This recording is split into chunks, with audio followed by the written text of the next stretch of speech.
Hey everybody, another conversation with Max and Justin here. I have Salli Saffioti with us. How are you doing, Sally? Hi, I'm doing great. How are you? Doing well, doing well. Excellent. Uh, you have been in everything, and I'm We excited to talk to you we were about just everything. geeking out about your entire Yeah, career. we- Aw. You were just like, and she was in this, and this is awesome, and she was in this, and this is awesome. You did some work on Diablo 4, and I was like literally just playing that like 5 minutes ago. Oh yeah, that's a like I feel like I call that the gift that keeps on giving because they try to use lots of different people, and I've been able to be in many different facets of it with many different accents and stuff, and some of it like you wouldn't even know, we're like in the background doing all the people in the church or something like that, and it's like it's cool to know that you're like a part of you're kind of like flying under the radar, but you're a part of it. Yeah. And like with those games, like with the reoccurring missions and everything like that, like you end up hearing the same voices like hundreds and thousands of times. So it's I probably listened to you, or like screaming out against some demon or whatever, like probably 10,000 times. Awesome in all the different accents. Yeah. So what got you into being an actor? Like what kind of sparked that interest? What was your start? Well, so I'm from New York, and I always I remember it was like people always like, oh well, like what are the first things you remember when you were a kid? And I remember I wanted to be a mom and I wanted to be an actress, and I have no idea where there was no like actors in the family. It's not like I was like going to the theater all the time. I think it was like back in the olden days, it's like we didn't really have a TV, but like, the people where I would go stay sometimes, they would have like, it was like I don't know if you know those TVs that were like a cabinet that sat on the floor. Oh yeah, and I had one. Did you really? Okay. Yeah. I never had one, but like the neighbors had one and stuff. So I would go there and I would just remember like, and it's before there was streaming and things like that. Like once a year, like the Wizard of Oz would come on TV and everybody would sit around and like maybe somebody would make popcorn. And it was this, like, I just remember I was like, oh my God, that's what I'm supposed to do. Like, that's why I'm put on this earth. And I'd be like, oh, how do you do that? Like, how do you get into that? And then, everyone around me was just like, super low level blue collar, nothing creative like that. How do you do that? You go get a real job. That's how you do that. That is it. My dad's favorite saying was people like us. So people like us don't go to college. People like us don't live in New York City. People like us don't become actors, So it was always like in my blood is what I felt like and then I was like, I must be adopted. And I got that checked, and I'm not adopted. 23 and me through it. Yeah. Sure did. I mean, you got to be sure, Yeah, right. But then I remember, like, so my parents got divorced when I was, I don't know, 5, 4, something like that. And for my birthday, my dad said, or like my 6th birthday, he's like, his name's Vito Saffioti. So he's like, yeah, he's like, what do you want, Sally? Like, what do you want? One of those guys. Yeah. Walk it in. Yeah, that's exactly. Yeah. And I said, I really don't want any presents. I really just want to go see a Broadway show. And he was like, he's like, hey, no, but at the time there was Beatlemania, which we used to sing Beatles songs all the time to each other, with each other, stuff like that. So he took me to see Beatlemania, and he took me to see, I got to go to 2, and I loved The Wizard of Oz, and The Wiz was on Broadway at the time. Oh. So that's what I got to go see. Those were my first 2 shows. And I was just like, you can leave me here. Like you go home. Like I'm going to stay right here. These are my people, like people like us are here. Yes. People like us. People like us are doing this, whatever this is.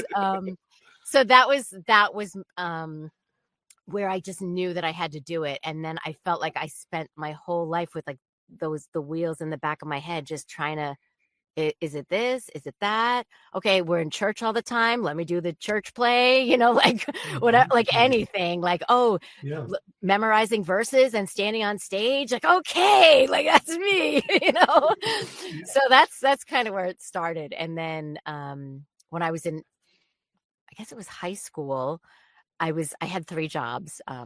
That's a whole other story, but I had 3 like day jobs. And, so there was a Yellow Pages. I mean, I don't know how old you guys are. Yellow Pages, paper book where you look up, and I was like, acting. Bing!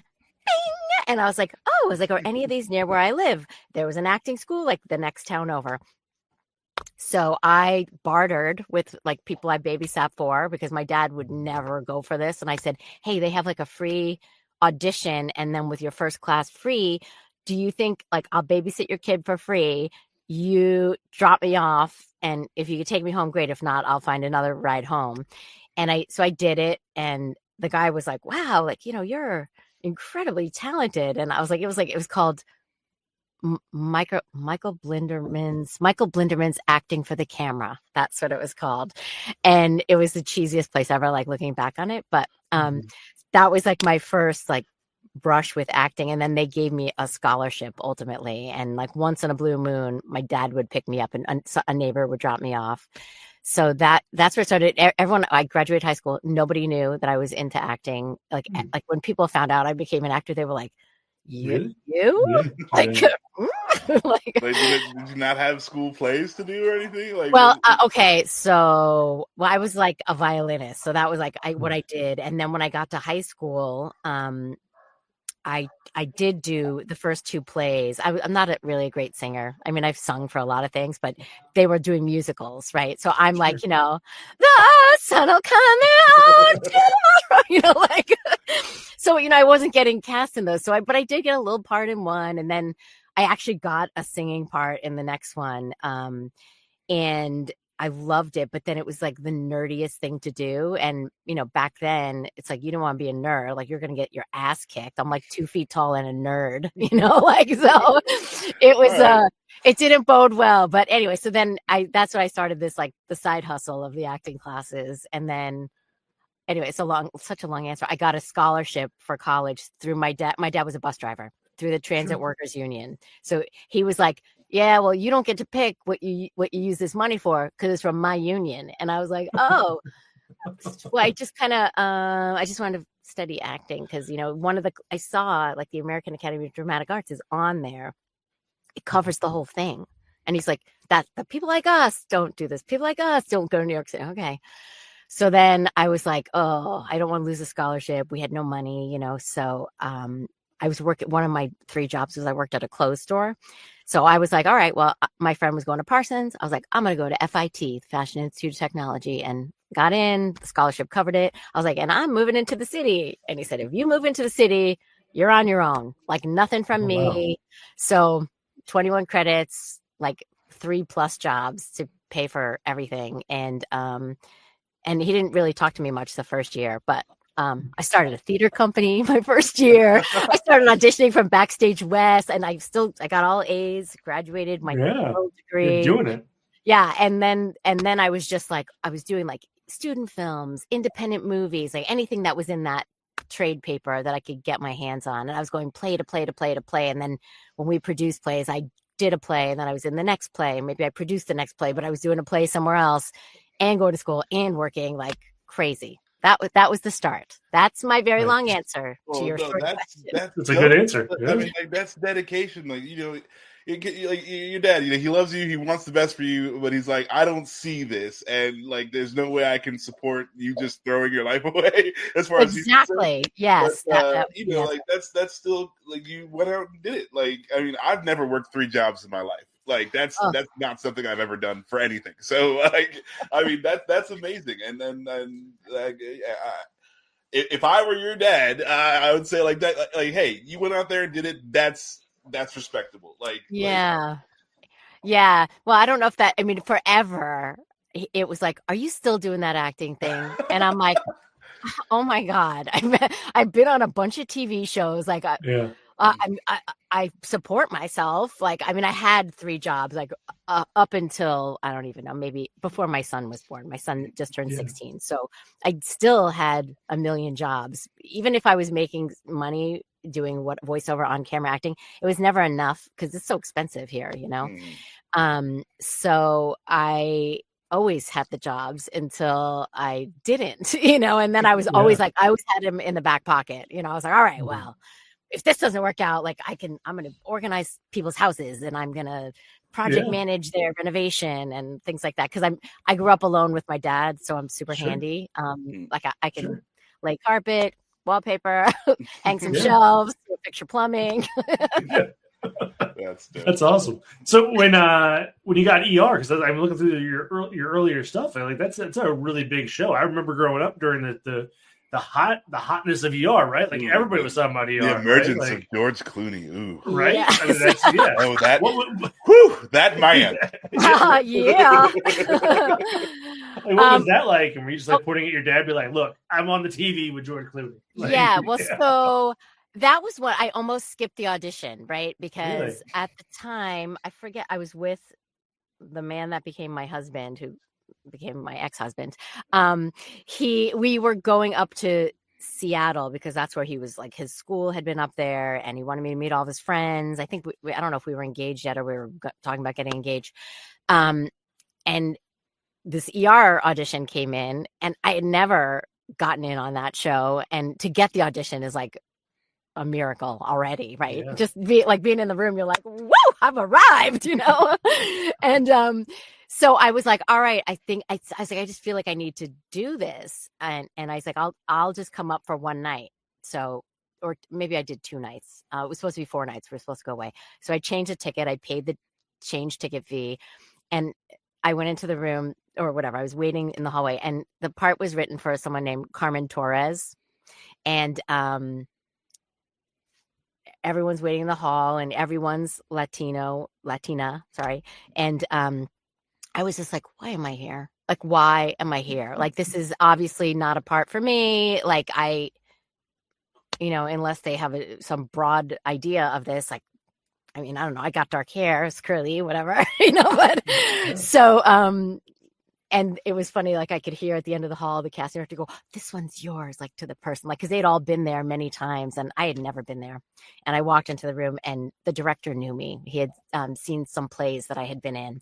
And he was like, Salli, the guy's like, and this is Salli Saffioti. And the guy's like, it's Saffioti. Her name is Salli Saffioti.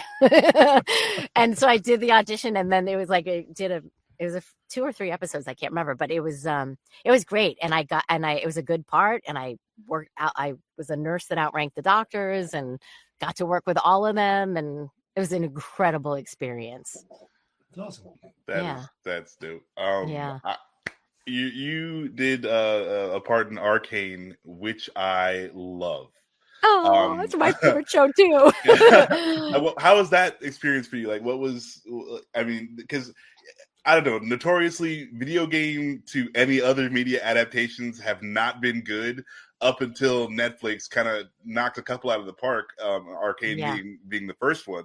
Yeah. So, how was that experience for you? And how did you feel when it took off? Oh, well, okay. So when you're working on it, right, you have no idea that it's going to be this unbelievable, like groundbreaking thing, right? And I remember at one point, the director who was, well, a few people directed, but my friend Amanda directed a few times when I went in, and she was like, you're a part of something really big. And I'm like, really? I was like, oh, and then I was like, well, I don't want to spoiler alert anything, but like, why does it have to happen? What happens? And she was like, oh, just don't even worry about it. She's like, you know how many people want to be on this show? And she's like, and you have like a real part, like, and don't worry about it. And then when it came out, I was like, oh yeah, that show that I worked on is coming out. And then you start seeing like the trailers for it and you're like, oh, I'm on that. And then my teenager, right, he's like, I cannot believe my mother is in this show. Like, he's never proud of me anymore, like, he's a teenager. And he was like all about it. And then so he knew more about it than I did. And then we got invited to, it was called Undercity Nights. I don't know if that toured around. It was like an Arcane experience kind of a thing. And they had like this room of like streamers. I mean, hundreds of people. And, we were like VIP and, it was like, and I brought my son, like, they were like, oh, no children are allowed. And I was like, okay, well then I can't go because like, I'm a single mom. And at the time, I think he might've been 13 or something for that first one. I was like, I'm just not going to leave him alone. all night, and so they pulled some strings and they were like, all right, you can bring them. And so he got to be the only kid at this, like they had the bar set up and then they had people that were acting out scenes, like real life people acting out the scenes. And they had things hidden in areas, like it was so cool. So then it was like, yeah, when it came out, I was just like, oh, wow. Like, wow, I'm proud to be a part of this thing. And, you always hope, maybe things will come from it. Nothing really came from it for me other than, my IMDb number, like shot down, I guess, like, cause you want a low number, like dramatically shot right back up. But, but yeah, it's like, I'm so excited that I got to be a part of it. And then, they sent the little swag and that's fun too. And we got to go to the wrap party. This time I couldn't go. They had another screening thing. We couldn't go, but we got to go to the wrap party and that was, it's cool. It's cool to be in something that turns out to be really cool because often you do things and it's just a job and you have no idea. And then you go to like maybe the screening of it and you're like sinking in your chair. You're like, oh my God. And then people are like, why did you choose to be in that thing? And you're like, I auditioned for a thing. I did the thing. You don't know. And then, and then the thing comes out and you don't know if the thing's going to be good or the thing's not going to be good. And you're just happy to work, so you never know. Yeah. That one was like a nice little notch on the bedpost or whatever they say. Yeah. No, that is super. So like you didn't play League of Legends at all, or you said did your son play the game or did he just watch the show when he plays it now? I will tell you, he's all about it now. He's on an esports team for his school where he plays it. Yeah. So it's cool. That's dope. So what led you into becoming like a voice actor? Is it just one of those things where, hey, I did a thing and it turned out pretty well, so I want to keep doing those things? Or no, so I was really, I was like total purist. I just wanted to do theater my whole entire life, but I didn't really want to have 3 jobs my whole entire life. That's a lot. Mama was tired. And then I was like, all right, well, I should do some TV. So I started getting parts, which was great. But it still wasn't like kicking in. I still had all these jobs. And then one of my friends, their dad wrote this movie called Message in a Bottle. I don't know if you know that movie. Was it a Kevin Costner movie? I don't know. Anyway, it was a movie from like quite a while ago. And he invited me to the premiere and, it's like red carpet and all the celebrities. And he's like, oh, you walked the red carpet. I was like, no. I was like, then it makes me feel like a panting dog, like that. I'm like, hire me for you. I'm like, right here, So I was like, no, until it's like my premiere, I don't want to do that. I feel really weird about it. So I just kind of stayed on the side and was like having a glass of wine, eating some hors d'oeuvres when they came by. And this guy came up to me and like changed the course of my life. And he was like, I was on the Tracy Ullman show, Tracy Takes On. And I played a bunch of different characters. I played her characters because if she had a scene with herself, I'd play one and she'd play one. If she left early, I would like finish out the night with like Gary Oldman and Jeffrey Tambor and like, Bob Costas. I got to work with all these people when I was really still pretty young. Yeah. And it was the greatest training ground ever. And this guy that was at the premiere happened to be a fan of that show and he knew all my work. And he was like, like, are you the girl that's on the Tracy Ullman show? Yep, that's me. He's like, I'm a really big fan. Can you do the characters for me? I was like, I'm also from New York and I don't bark on command, but thank you. And anyway, but then I naturally talk when I'm telling a story and I do whoever's voice, right? So did that guy. So finally, we have like another glass of wine. I'm like, all right, I'll do Chick the Cab Driver. I'll do Linda Granger. I'll do, whatever the people's names are. And so I start doing them. And he's just like on the floor. And he's like, who is the millionaire who represents your voice? And I was like, I'm not a singer. And he's like, no. He's like, I mean, for voiceover. And I was like, what over? I had never even heard of it. I had never thought about it. I was just doing theater and a little TV, a little bit of movies. I didn't know there was a whole other, I knew I didn't want to be in commercials.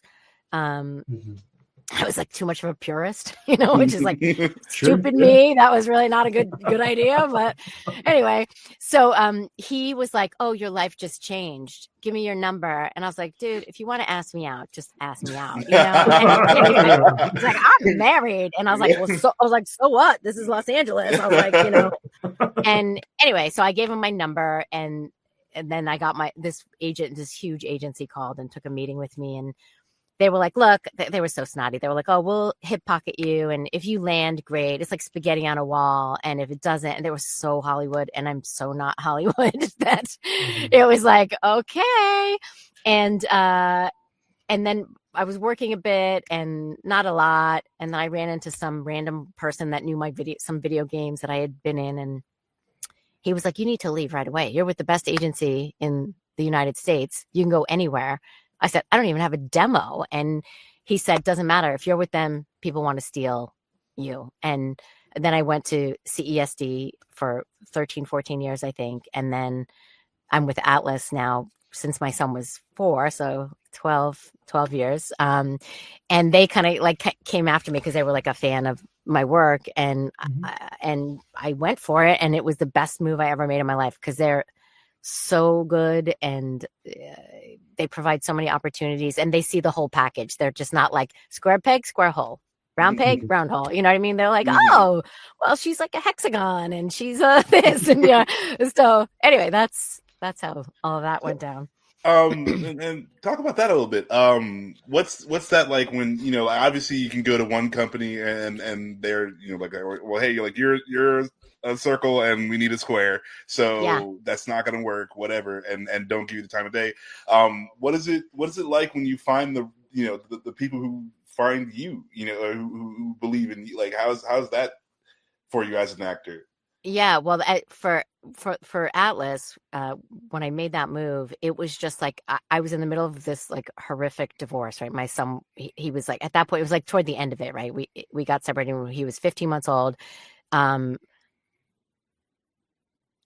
I guess maybe I went over there when he was 3 because he got his first voiceover job when he was 4. So somewhere in that time span, I made the shift. So, but I was like really feeling pretty beaten down by everything. And I had my child alone and still trying to keep things going. I gave up my on-camera career to raise my kid, so I was just like, okay, and I can't believe anybody's interested in what I'm doing. And they just like, my old agents, they were great too, but they just were like, oh, these are the things that Salli does. Right.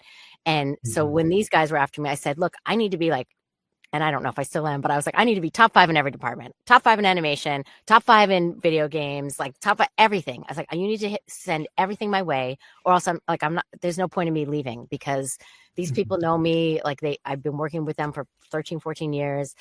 And she was like, we get it, and then I was like, well, I already told them I was re-signing for 3 years. And they were like, well, we'll wait. And then I just couldn't sleep that whole night. And I was just like, I have to back out of signing with them because I need something that felt fresh and alive. And to be seen like that was just like, I swear to God, it was like somebody handing you that oxygen mask, like when you didn't even know you needed it, So it breathed life into my career again in a way that I had never experienced actually. So great. It's great. Go ahead. Yeah, so it has to feel good when someone's like, okay, 3 years, it's worth it. Like to, you know what I mean? If they're gonna be like, hey, we'll wait for you. Well, that's like, all right, well, cool. Yeah. And I was like, me? I was like, I'm so tired. I'm like, I don't have anything exciting to do, But they made me see it again. You know what I mean? Then they reignited all the things that I didn't even realize I was missing because it was pretty stagnant for me at the other one, even though I worked a bit. Then they were just throwing me. I mean, it was like at the time it was paper copyright. So it was like stacks of stuff. And the other ones I'd be at like 1 or 2 a day if I was lucky, and then this was just like 36 auditions. And I was like, oh my gosh, and it's like, it felt so good, like from my creative soul too, that just I want to be all those things. I want to be it's like going to the gym and working all the muscles, you know. It was, I mean, like, I'm still just scrolling through your IMDb, and like I have not come to the end of it, and I'm like I'm trying to be here in this interview, and I'm still like trying to find different, and I'm like, oh wow, she was in Fire Emblem, she's in like it's absolutely insane. Like you're saying, like you get a stack of 36 auditions. What's that like if you're like a star commander one day and like a school chef the next day or something, like how does that work for you? Well, I feel like my whole entire life, like so now you know a little bit about my childhood, right? So I used to have to sometimes go to work with my dad and ride that bus in Jamaica, Queens, and so all day long you're just observing people, right? And most of the people that were riding the bus were like really poor immigrants trying to get into the city usually. And that was like the first of many buses that they would take to get to their jobs, right? And so you're talking like every nationality, ethnicity, like everything. And I would just be by myself, like with my Mad Libs and my teddy bear. And I'd be like, so I would just like talk to these people, or I would just listen to them talk. And I'd be like, I think I was like recording everybody's voices, right? So I feel like I have all these like files in my head. And when someone gives you that shot to like dig deep into your files, it's like, it's energizing is what it is. And it's exciting. And then it makes you be even more creative and expand more, because like you got that first breath of oxygen and now you're like, whoa, oh my God, like I'm ready for the marathon, and it was great because maybe had it happened sooner, I wouldn't have been ready for it. Because at that point I was like confident enough, like I'm like, oh, I'm pretty good at this. Like I had done a bunch of like video games where I worked for like 2 years straight on something, right? So I was like, oh, I can sustain an accent, like I can, I know I'm a good actor because I'm a theater actor, like, so I feel like I had all the pieces and it let all those pieces come together and form the complete puzzle, for me. That is too cool. I'm just gonna keep scrolling. I'm just gonna see if I can get to the end. Okay, no, I hit the end now. It's Hitman 2. Oh my goodness! Do you remember doing Hitman 2? Was that fun for you? Yes. Isn't that Francesca De Santis? Is that with that? Because I did. No, civilian female. She might have been. Well, because I did a couple of Hitmen and I don't remember which number I played. Francesca De Santis, but that's where I met the director. Is on that whatever that first one was, and then he was like, "There's this part in the next Hitman, and it's so you." I mean, because I'm Italian, right? And when I was little, I spoke Italian, and he was like, "They want this really subtle, but they want it to be totally authentic, And so that, and I loved Jamie. His name's Jamie Mortellaro. He's a good friend of mine, and we worked on that a ton of sessions too. So it's fun. Like, and it's like going back to my roots, Yeah. Like, and not just like the soprano kind of roots, the like real, like, the wise guy. Yeah. And we're actually from Italy. Like my grandpa lived with us when I was little and he only spoke Italian, so it was super cool, and then like, it was great because I've met so many people over the years and they're like, oh my God, I killed you like 50 times. And I'm like, oh,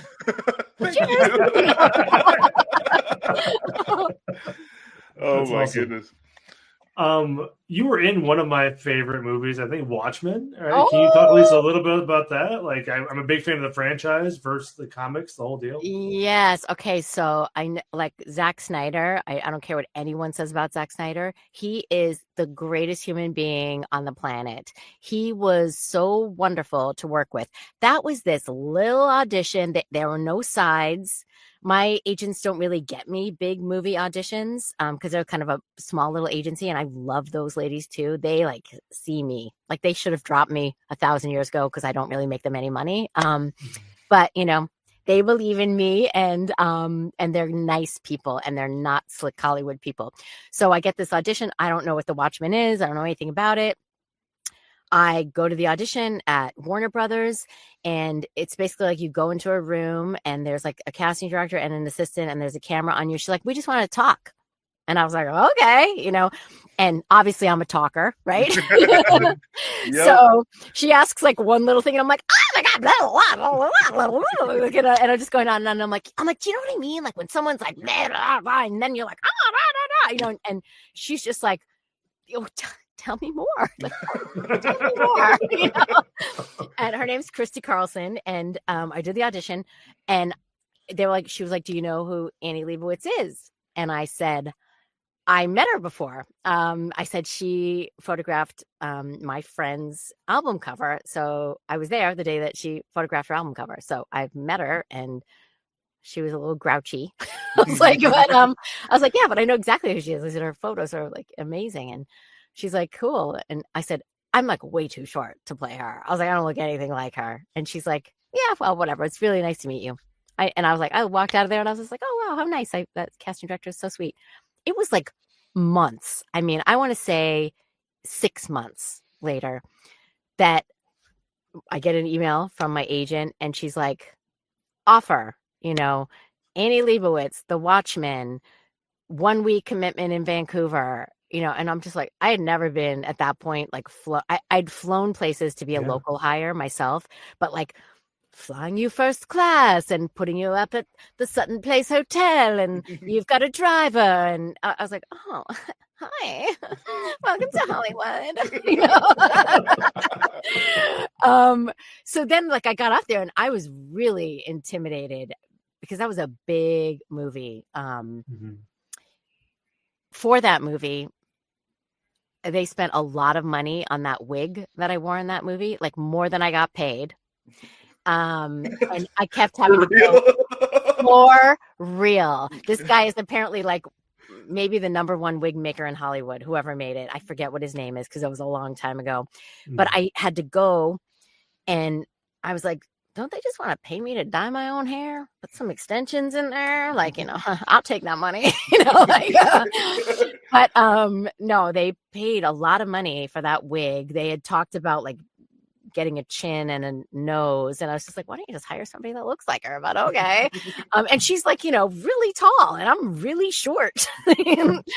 So it just was like, I guess like Zach had seen it, and he was like, I totally like her. Like that's good energy for the set, and he was like, he couldn't wait to meet me like in person on the set.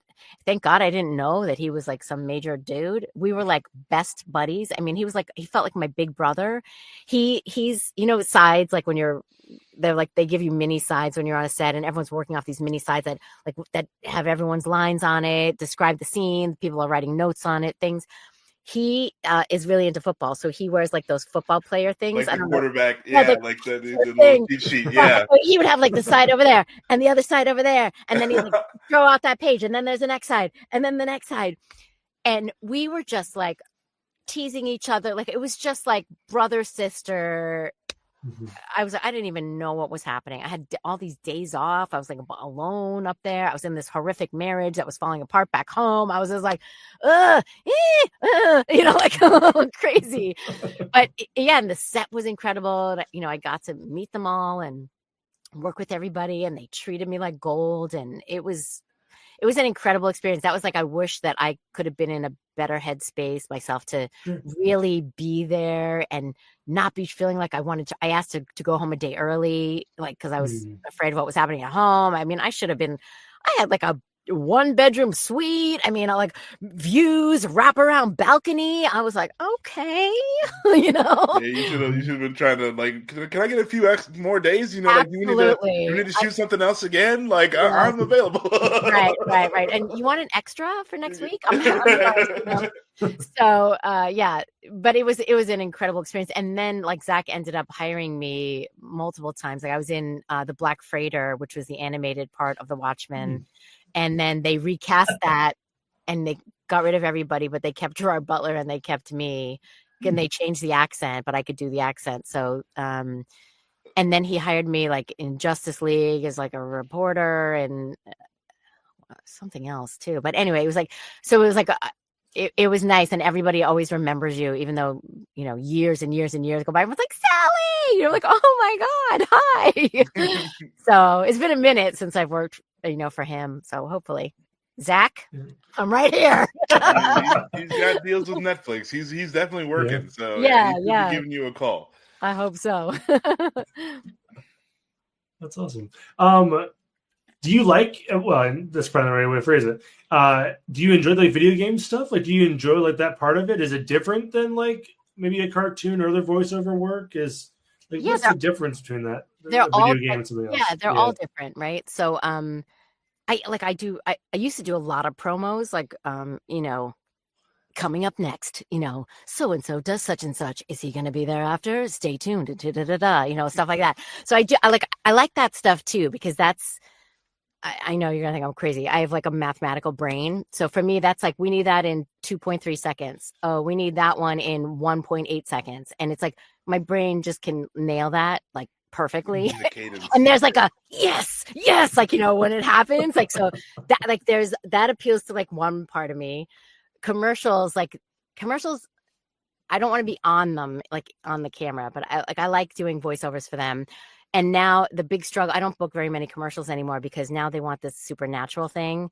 And I mean, I used to be like, you know, shop at Target, expect more, pay less, you know, like that kind of thing. But now they want it to be that more. Was good.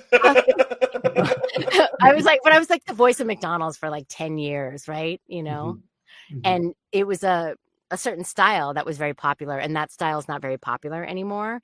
And for me, I found it really hard to like adjust. I booked a couple of commercials, but you know, they want it to be like, you know, you're just like talking to like one of your friends, and like you just don't even really care about the product. You know, yeah, you should go to Target because they got this and they got that. You know, sale this Friday, da da da da. You know, like that, like, and that's like the vibe now, right?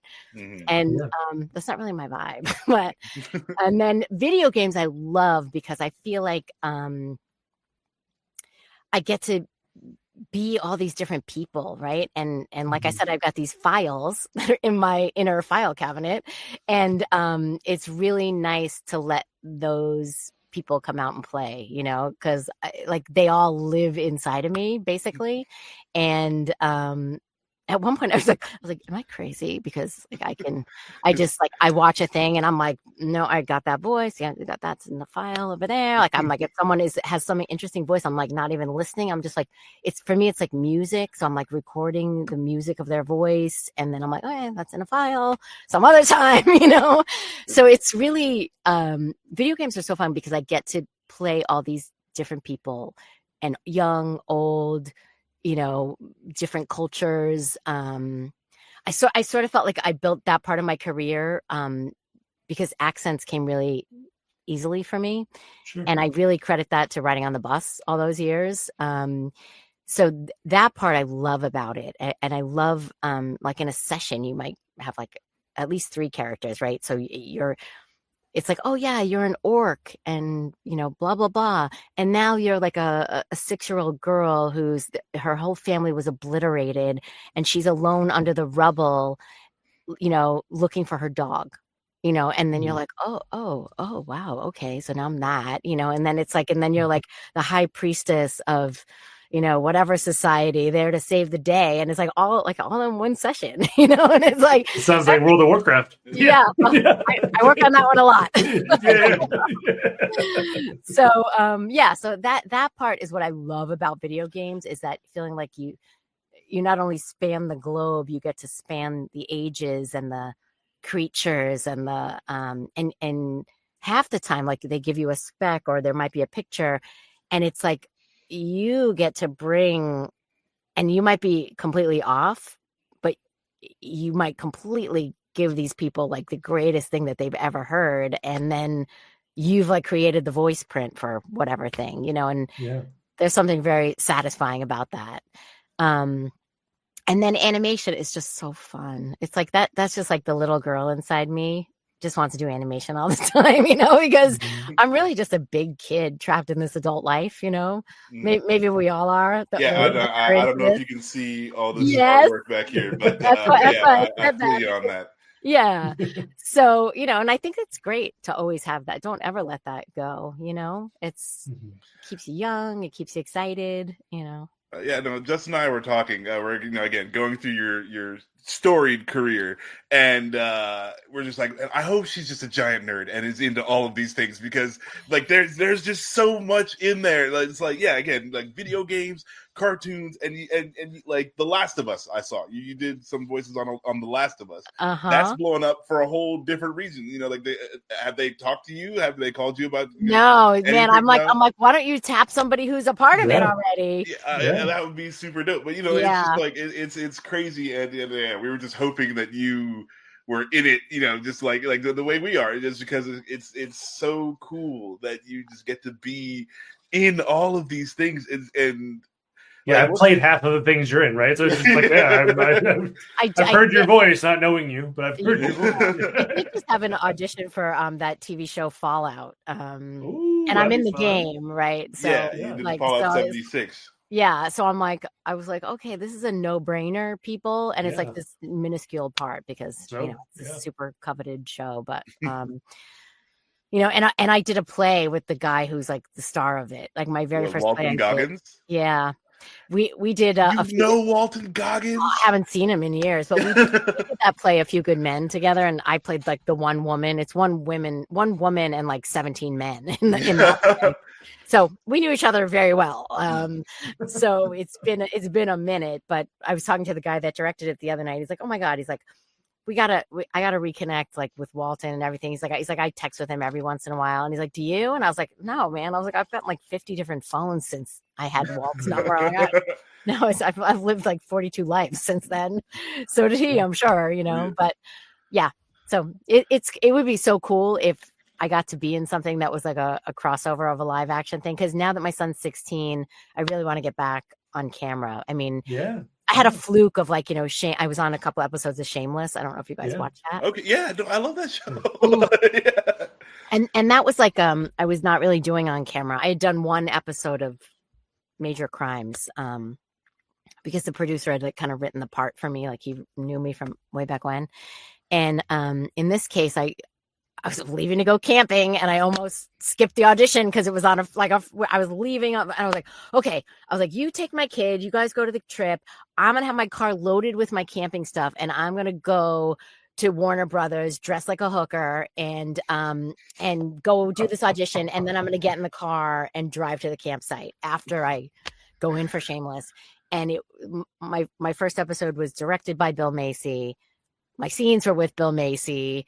And I got there early. I was like the first one on the list. Like as far as like they were already seeing some other people for other parts. Anyway, you could hear like every audition. I hate that. You could hear what the other people are doing in the room, but I was the first one to go in for my part. And so I went into the room and there's like Bill Macy and like the room was jam packed. Like now everything's over the internet and it's such a shame because being in the room really changes everything for on camera. And, he had a file on me and he said, you came in to audition for me the other time I directed an episode and I always wanted to have you back in here. So we thought of calling you in. And I was just like, oh, that is the nicest thing. Like, and he said all these wonderful things. And so he said, do you have any questions? And I said, no, I said, I'm just going to do my thing. And then if, you know, obviously I'm open to feedback. So I do like the, whatever, 2-3 scenes it was. And then everyone was like rolling on the floor laughing. And then he's just like frantically running. He's like, okay, I have notes. Okay, I want you to do it again. And I want you to like pull it back. And I want it to be like, this is like every day for this girl. This is not a big thing. She's not like making a big scene when she comes in. Just make it like it's every day. She does this every freaking day. So he's like, and he's about to, I said, okay, that's enough. I said, I got it. And so I do it again.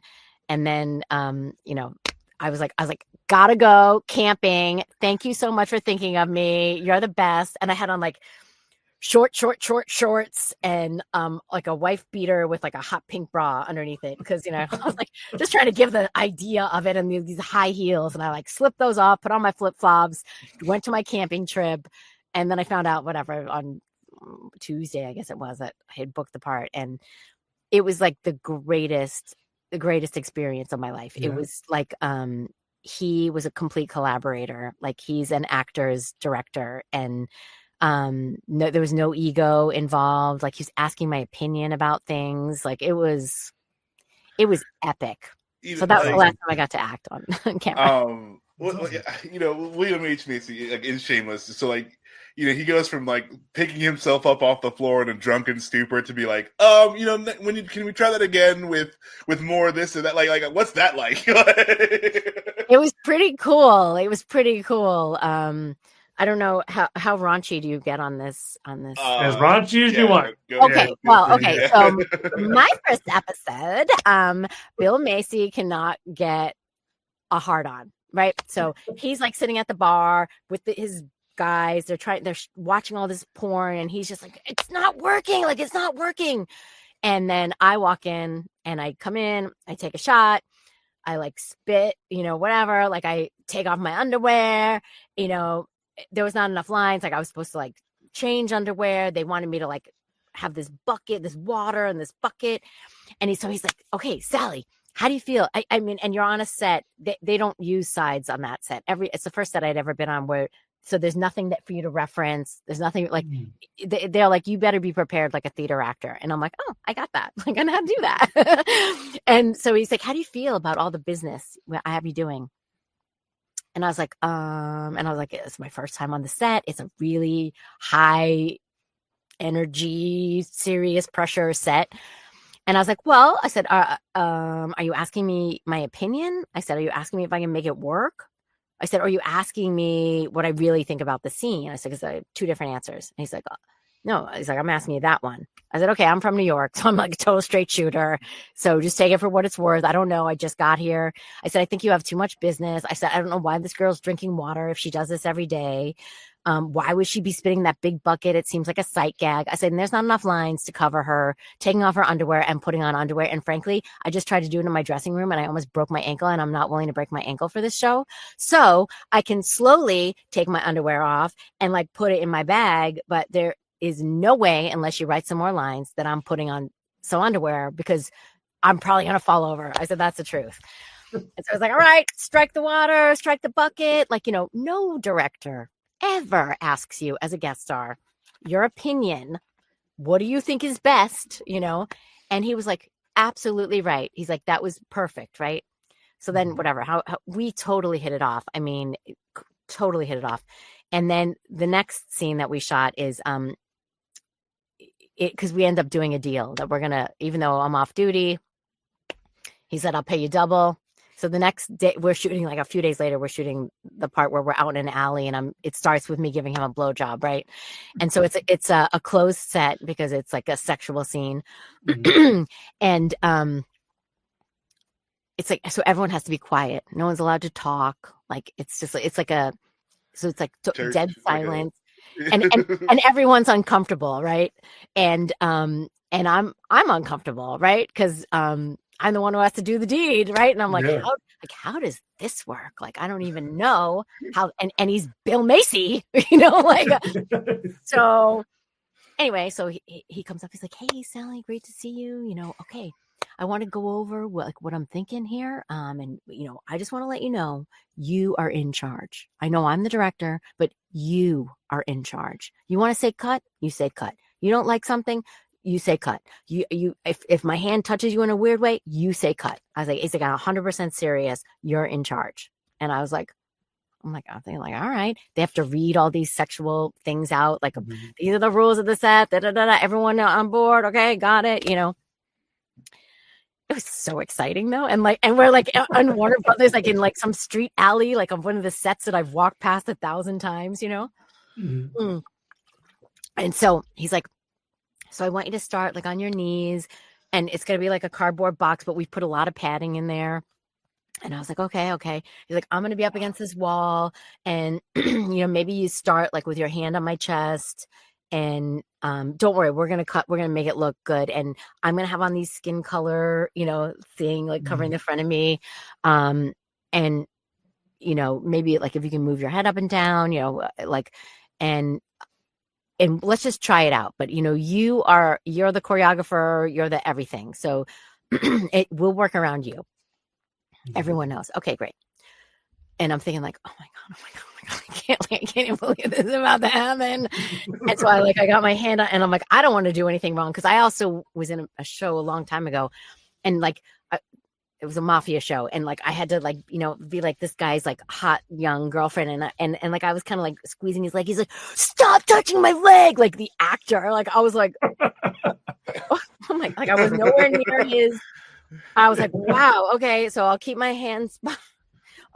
No means like, no. I was just like, oh, tell me what to do then. I mean, I don't know. I'm like playing your girlfriend, your bimbo for the night. I mean, don't touch me. Like, anyway, so I was a little like nervous about it, and so I had my hand on his chest, and I said, I'm going to just kind of be going like this. I said, you know, I won't touch you or anything like that, but I said, I'm just going to be like, so she's like, there's like movement. And he's like, okay. He's like, I don't think we need that. But, and I was like, well, why don't we look at it both ways and you see what looks better? And he said, okay, great. So we do it both ways. He goes back to Video Village because he's the director. He looks at it, he's like 100% right. Okay, let's go with that. And at the end of the scene, because he still can't get it up, he's hysterical crying. Right. And, like comically sorrow. Right. And I'm like, hey, whoa, it's okay. So now the prostitute is like trying to take care of the John, you know, and it's like, you know, it's one of those shameless scenes. And so he says we do it a whole bunch of times. It's going great. You know, at one point, like one of the flaps on one of the lights like flipped. And so we had to hold, and everyone's like, hold. If you want to stop the roll, no, don't stop the roll. So I've just got my head down, and like his package is like right there. And I'm just like, look at the ground, just stay with your head. And then he goes, well, Mom, what did you do today at work? And like I just burst out laughing. I was like, right. He's like, I said, yeah. I said, you know, and I'm like, yeah, you know, like my son really wanted to come to the set, and he said, well, son, not on this one. And then, so he said, like, oh, what do you think about my crying? And I said, it's great. It's authentic. Do you think it's right? Okay. Are you asking me my opinion? I said, I don't know. I'm not looking at it on the Video Village screen, so I don't know what it looks like there. I see, but to me, I said, you should have tears like streaming down your face, because he put like, you know, drops in. And he's like, really? I said, well, isn't this responding to like the first scene of the whole show when you're on medication and one of the side effects is extreme emotional response? I said, you're beautifully crying and it's completely authentic and wonderful. And I said, but to me, it's not extreme. I said, that's just my opinion. Guys, let me get 2 drops next time. Let's try that. Okay, good note. Let's try it. Tries it. And then he's like, guys, I want 3 for the next time. And because I was like, he's like, now? And I was like, more? You know, so he did 3 droppers. So then he's like, you know, and his acting is so great that, you know, it looks like he's naturally just like, holy cow, like this is the end of me. Like, if I lose that, what do I have? Yeah. So, the only thing that brings me any sort of happiness. Right. So what is working with him was like, and he was like, I want to work with you like every week. Yeah. And I was like, oh, buddy, from your lips, you know. Yeah. We can do that. Yeah. Another episode, but then COVID happened, so they were kind of trimming off the fat, you know. But it was absolutely the best experience I've ever had in my life. And again, it was like one of those things that if I wasn't ready, that could have gone miserably wrong, right? But I was totally ready. I was like, I'm not arrogant, but I certainly have an opinion, and I'm also open to everything. So ideas, you know, myself. So it was a wonderful learning experience, and I can't wait to be on my next on-camera show. Now that my boy's older, Mama wants to get back to it. Well, you know, call up Scott Snyder and just you know, like it's not like, you know, you've been in everything. This is so this is the fastest hour that I've ever had. I just looked up. I'm like, oh my God, is that an hour? Yeah. It just flew right by. You are wonderful. You are a wonderful person. Like I hope all the best for you, because You're a joy. You are a joy. Okay, well, so are you guys. I mean, my gosh. I'm like, I want to hang out with you. Where are you? We're in Ohio. Yeah. Well, if I ever do a convention in Ohio, please, let you guys know. Yes. That would just be wonderful. You are so amazing, and I don't know whatever I expect doing these interviews, but you have killed it, and I am your biggest fan now. It's so cool, and I mean, like, working with William H. Macy, like, that is dope, and I'm glad that he's nice. You know, like, it's really good to hear that people are cool. And well, if you scrolled past, like, down on my Instagram, because it was a while ago, at the end, like, he had to leave after that we were done with that scene because he was going to direct the next scene. I was like, Bill. I was like, if this is not cool, just say no. I said, I want to take a picture with you. I said, because I really want to show my son. And he's like, oh my God. And he hands, like, the executive producer my phone, and he, like, scoops me up into his arms and gives me, like, the biggest, like, gave me a kiss, and he, like, we got the cutest little picture from it, you know. So I have that for my little. That's awesome. That's awesome. It was nice. It was nice. So to call back to it being an hour, do you have anything you want to promote? Anything you really want to talk about? Anything? So I never know what I can't remember what I'm allowed to talk about. I'm in a new animated show that's coming out this year, and I'm in a bunch of episodes, and I play a really cool villain, and I'm really excited about it. Okay, I'm sorry. I love villains. I am all about villains because I feel like a good villain makes a hero. Heroes are a dime a dozen and can be so lame unless they have a good villain. So what's that like for you? Do you enjoy playing villains more? I do, because I'm a super nice person, and, like, I really, like, I'm a giver, and I'm always, like, trying to make it someone's day, like, you know, and to get to play this, like, horrific person that is just. It feels so good. It's like, 'cause we all have the dark side, right? Yeah. I mean, we know Star Wars, yes. So that's in all of us. So it's fun to let that one come out and play, and then lock it back up, you know. Yeah, no, that's a safe place to get that out of your system. You know, it's like no one's actually getting hurt. You're not actually, like, being this extreme, like, mean person. You know, so it's like, yeah, like, hey, get all of that out of your system while, you know, you're getting paid for it. And then, yes. Well, I mean, I do know that. What time is it? I think it comes out tonight at 9. It's about to be happening then. Yeah. Monster Hunter is. I'm in Monster Hunter. That's the new one that's coming out. Oh, dope! Yeah, is that cool? It was cool. I'm playing like an elder, you know, so that's always fun. Yeah. So that's the one. I know it comes out tonight. So I think we're good on that one. All right. That's awesome. Yeah. And then, like, on a side note, I will just say that I did book a pilot for Nickelodeon, an animation pilot, and like, we're just waiting to find out if it gets picked up, and if it does, it's a biggie, and it's Well, then please come back on our show once you book it. Is it Airbender? Is it Airbender? No, it is not. I can tell you that it is not. Okay. I was about to nerd out for. I would. I mean, I would love a piece of that, because I'm all about that. That was so good. I watched that with my son. I loved it. Oh yeah. I'm a giant Airbender fan. So man, me too. You know, when I go to the conventions, like, with my little table and my little things that, you know, I've done, it's like, and then, like, there's all the Airbender people there, and they've got, like, lines around the thing, and I'm just like, oh yeah. And I'm like, oh, hey, you know, yeah, right. And they're my friends, right? It's fun. Well, I think you guys are pretty awesome too. Thanks. Yeah. Very nice. Very nice. Yeah, that's right. Oh, that is so dope. I hope you get all the things. I hope we just see you everywhere, because you are amazing and awesome. You deserve it. You too. You guys too. Thank you. Do you have any socials you want to promote? Sorry, Max. Oh yeah, well, I don't do Twitter. I really only do Instagram, and I have, mine is my name, Salli Saffioti actress. I have the other one is my private one. I just post kid pictures. So it's like SALLI SAFFIOTI ACTRESS is that's really where I do everything. And I mean, awesome. Like, people, you can message me, I write back and stuff like that. Awesome. All right. Well, catch Salli on Monster Hunter coming out tonight. Or I guess when we We'll post it. It won't be tonight. Coming out. It already came out. Catch up if you haven't seen it yet. Comes out on the 28th, so whatever day it posts. If you haven't seen it, then go watch it because Sally's awesome, and we need to see more of her everywhere. So, thanks, Sally, thank you so much for coming on. You are wonderful, and I love you. You're just amazing. Back at you guys. All right. Thanks, everybody. All right. Thanks, guys.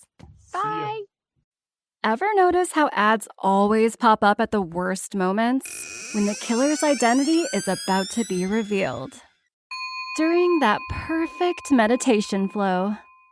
On Amazon Music, we believe in keeping you in the moment. That's why we've got millions of ad-free podcast episodes, so you can stay completely immersed in every story, every reveal, every breath. Download the Amazon Music app and start listening to your favorite podcasts ad-free, included with Prime.